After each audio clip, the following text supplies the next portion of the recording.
ఓం నమో శ్రీ లక్ష్మీ వెంకటేశ్వరాయ శ్రీ మహాగణాధిపతయే నమ శ్రీమత్పయోనిధి నికేతన చక్రపాణే భోగీంద్ర భోగమణిరాజత పుణ్యమూర్తే యోగీశ శాశ్వత శరణ్య భవాబ్ది పోత లక్ష్మీ నృసింహ మమదేహి కరావలంబం.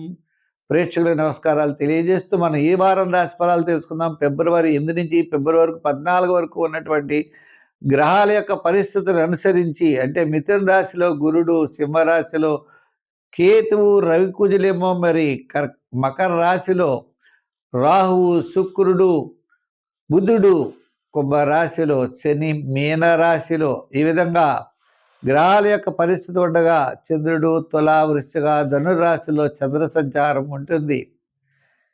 మరి ఈ వారం ఈ గ్రహాలు అనుసరించి ఏ ఏ రాశుల వారికి ఫలితాలు ఎలా ఉంటాయి, వారు ఏ విధమైన పరిహారాలు చేస్తే వారికి మంచి శుభాలు జరుగుతాయో అటువంటి విధంగా మనం శాస్త్రోక్త ప్రకారంగా ఈ యొక్క వార ఫలాలు తెలుసుకుందాం.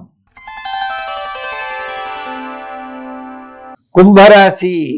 ఈ కుంభరాశి వారికి ఈ వారం కొన్ని విషయాలు చాలా అత్యద్భుతంగా ఉన్నాయి. అంటే చంద్రుడి యొక్క బలం మనం చూసినట్లయితే చంద్రుడు తుల, వృశ్చిక, ధనుర్రాశుల్లో సంచారం అంటే మీకు నవమ, దశమ, ఏకాదశ స్థానాల్లో సంచారం.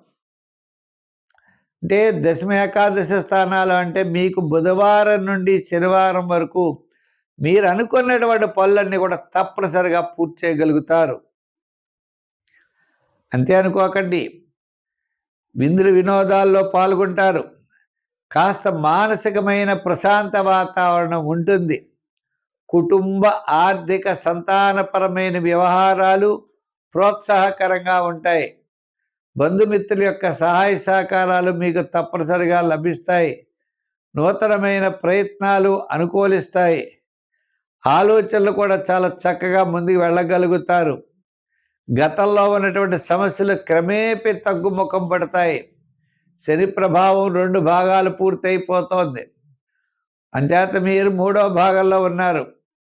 ఈ 3వ భాగంలో ఉన్నటువంటి శని ప్రభావం వల్ల మీకు చాలా అనుకూలమైన వాతావరణం భవిష్యత్తు రాబోతోంది. కాబట్టి దానికి అనుగుణంగా మీరు ముందుకెళ్ళేటువంటి పరిస్థితులు ఉన్నాయి. కొన్ని నిర్ణయాలు చక్కగా తీసుకుంటారు. ఒక మంచి విషయం మీకు లాభాన్ని ఇస్తుంది. దూరం నుండి మీకు శుభవార్తలు అందుతాయి. అంచేత ఈ రాశి వారు సంఖ్యల్లో 6 ఎక్కువగా వాడండి. రంగుల్లో తెలుపు ఎక్కువగా వాడండి. అమ్మవారి యొక్క ఆరాధన చేయండి. నవగ్రహ ఆరాధన చేయండి. నవగ్రహ ప్రదక్షిణ చేయండి. శనివారం శని భగవానుడి చుట్టూ తిరగండి. అవకాశాన్ని బట్టి ఆంజనేయ స్వామి వారి యొక్క స్తోత్రం చేయండి. విజయం సాధించండి.